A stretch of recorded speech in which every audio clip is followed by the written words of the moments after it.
This is Miami All Access. I guess, Will, first of all, difference between first half, second half for the team, I guess, primarily? I mean, I felt like in the second half we just had this mood of desperation. I think a lot of the guys were kind of rallying behind me. It was an emotional night, special night for me, and the guys stepped up, got behind me. Shots weren't falling, but we found a way to get it done as a team, and it was a special win for me.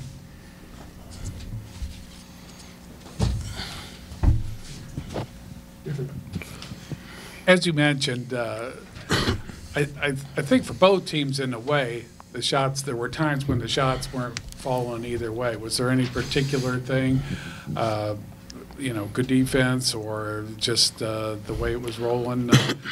There seems like times when you guys couldn't buy a basket. No, I just think both teams were just trying to get a feel for each other. We both did different concepts.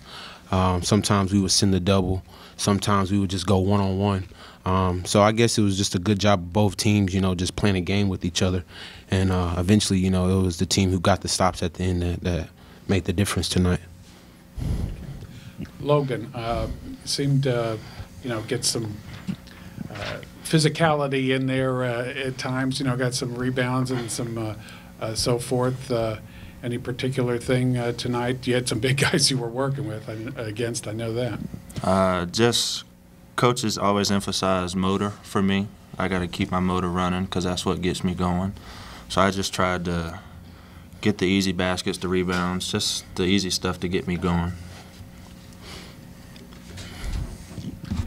Any differences between last time and this time? I think Forsyth took an early exit, but other than that, did you guys see any major differences in the strategy or anything? No, it was kind of a similar game when we were down at their place. Just kind of a grinded out kind of game, a defensive game.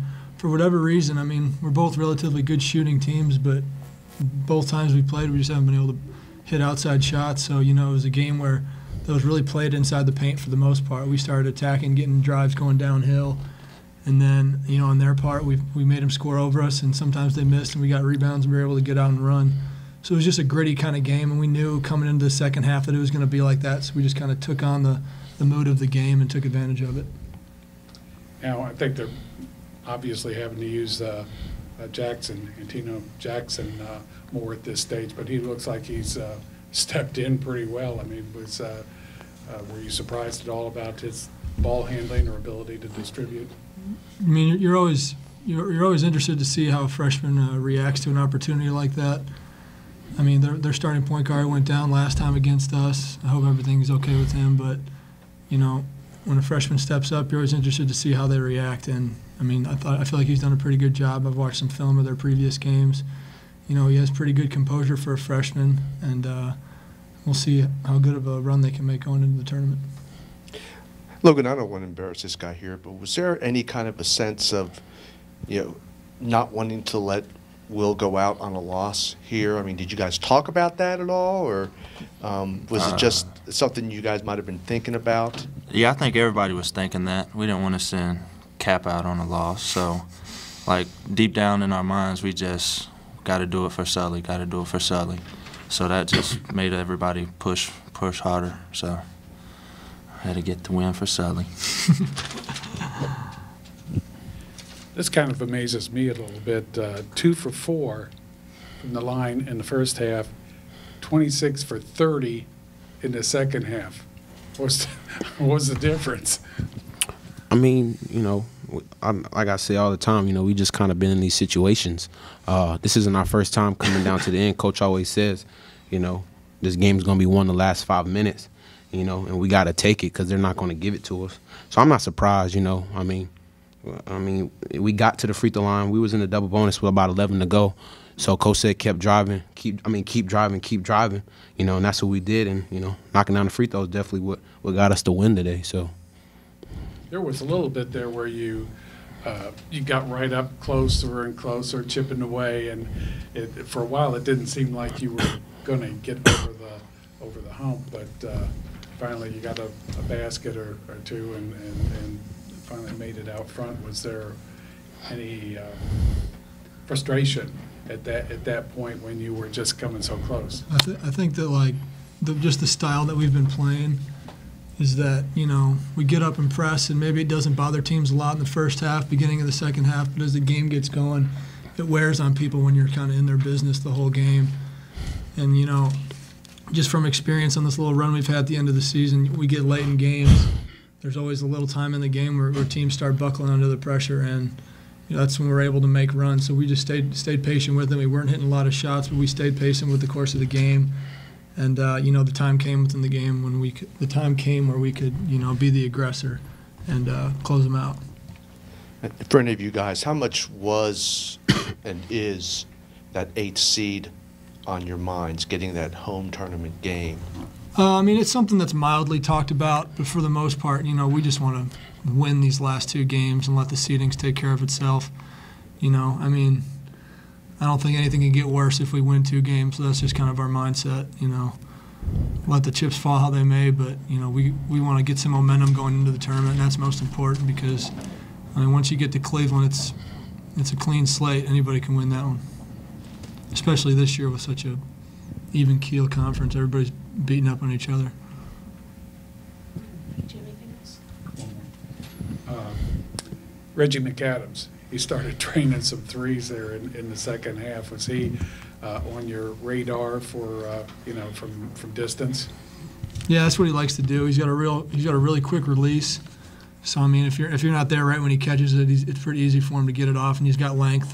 He's got a high release point, so it's tough to block. But yeah, he did a good job. Had a couple open looks, a couple defensive breakdowns that he got some too easy looks on us. But I mean, like Coach Cooper said the whole game, the game's going to be won in the paint, and I think that's where we took advantage of him. First of all, let me say this. I know he's not in here, but I really, really, really want to thank Will Sullivan for everything that he's about. I mean, he is the epitome of what this whole thing is all about for coach, for administration, for the university.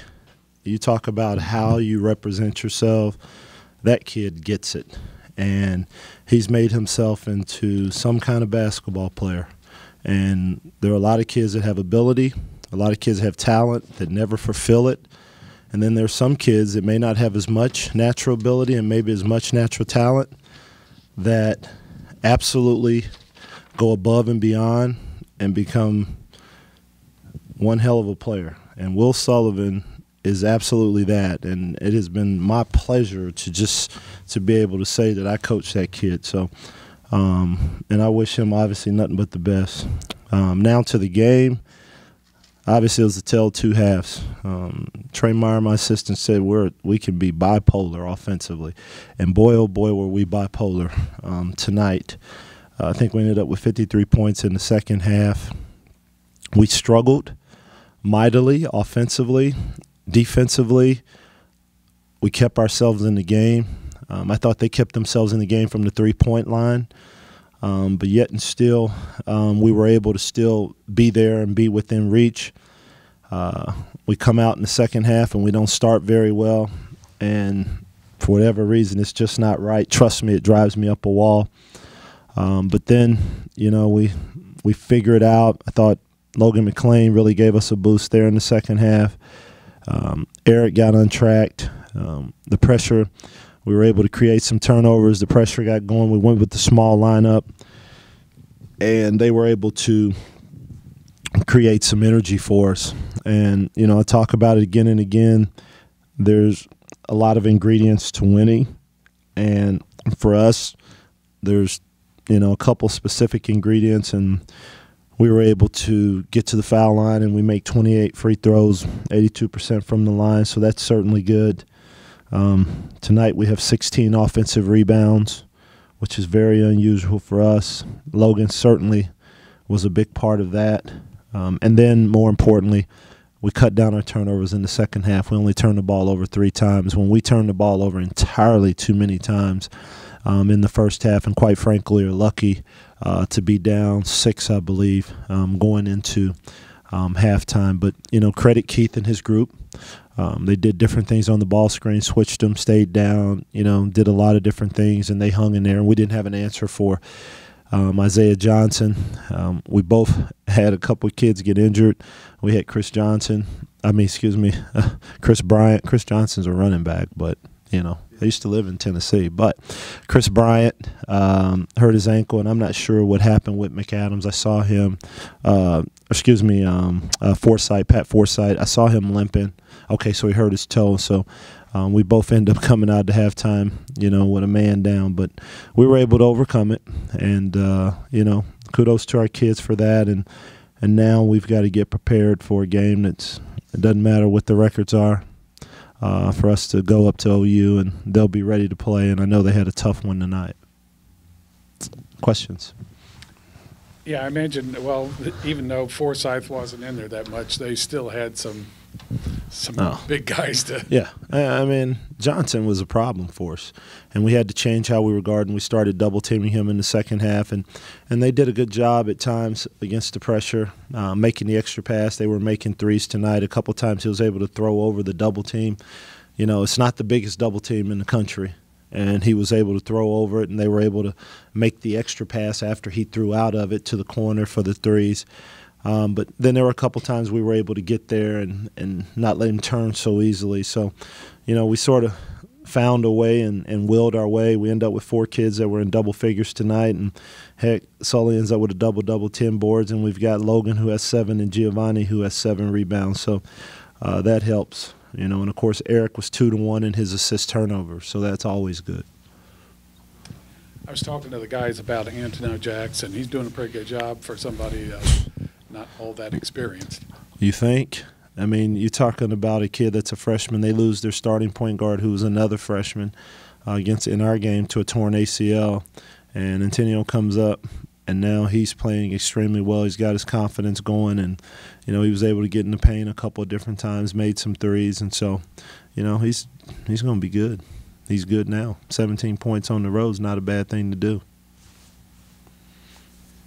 Any particular, you know, as I mentioned with the guys, 2 for 4, the line in the first half, and 26 of 30 in the second. Any differences as far as getting to the line? Well, I think part of it, too, for us that happens is making the adjustment to how teams guard us.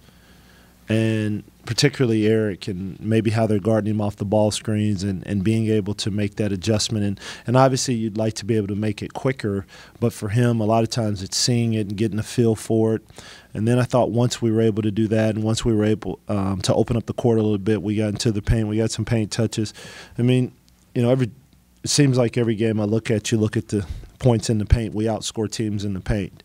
And it's purely on us driving and getting in the paint. Now, Logan was a factor tonight, but typically, you know, you look at their points in the paint, their points, most of them were throwing it in, Jackson backing down and being able to score or get fouled. And, you know, Forsythe, I want to say his first bucket, he did the same thing. He scored in the first half. It may have been the only one he had. Yeah. You talked about Will at the top, but his basketball sense, I mean, the three-pointer isn't dropping for him, but he has the patience to work inside and work for the rebounds and still end up with a double-double. You know, how much of that is just like a senior knowing that if he's just patient, the game will come to him?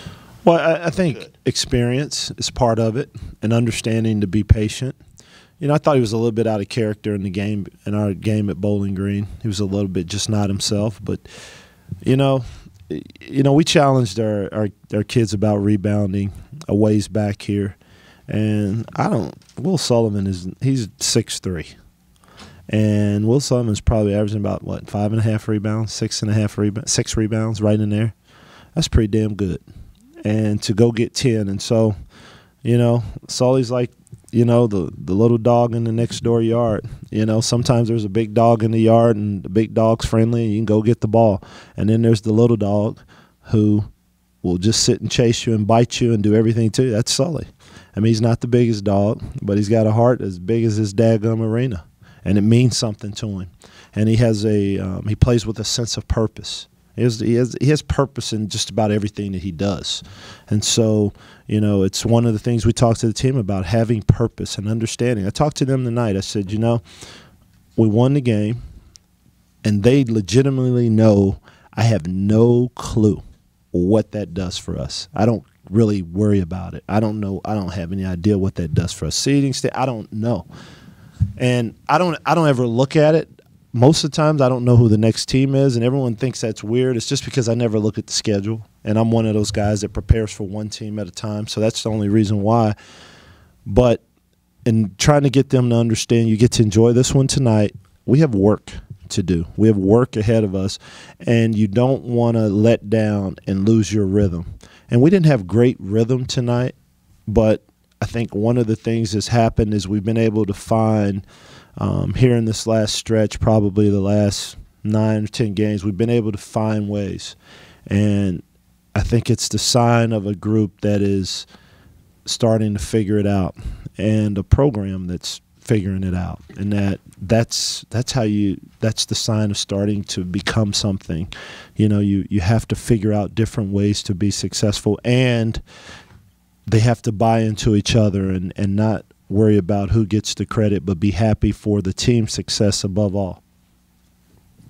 You said a lot about Will in that. It occurred to me that there's a couple extra sort of chips in his favor. One, he's the only senior on the team. There's not, Right. others to share the duties with and everything. And also, you had a pretty big influx of new people this year. So between those two things, it kind of makes his contributions a little, even more impressive, would you say? Yeah, I mean, obviously we have a lot of new guys. I probably didn't do the best job of figuring it out. I mean, we have a lot of new guys. It was hard. But having said that, a lot of the kids that were returning, their roles also were changing. And so, we lose Q and we lose Felder. And so now the roles that they take on had to change. It wasn't one of those deals where we had, a lot of new guys, and let's say your best defensive player back and your leading scorers back, and those guys knew their roles for sure. This was one that even for the returning guys was a sense of discovery. For Eric Washington, who was here last year, we saw him in practice, so we thought he was certainly talented. I mean, because we watched the things he did, but how does that translate when you've sat out a year? And, he's through the year, he's discovered, who he is. And so we had a lot of people going through the discovery process, and that was part of it, to get to who are we, what are we in the midst of a coaching staff as you try to impose your will and the things you're trying to do from a style standpoint for a group, and then also having to maybe make some adjustments to be able to, have that in your style and along with the strengths of your group.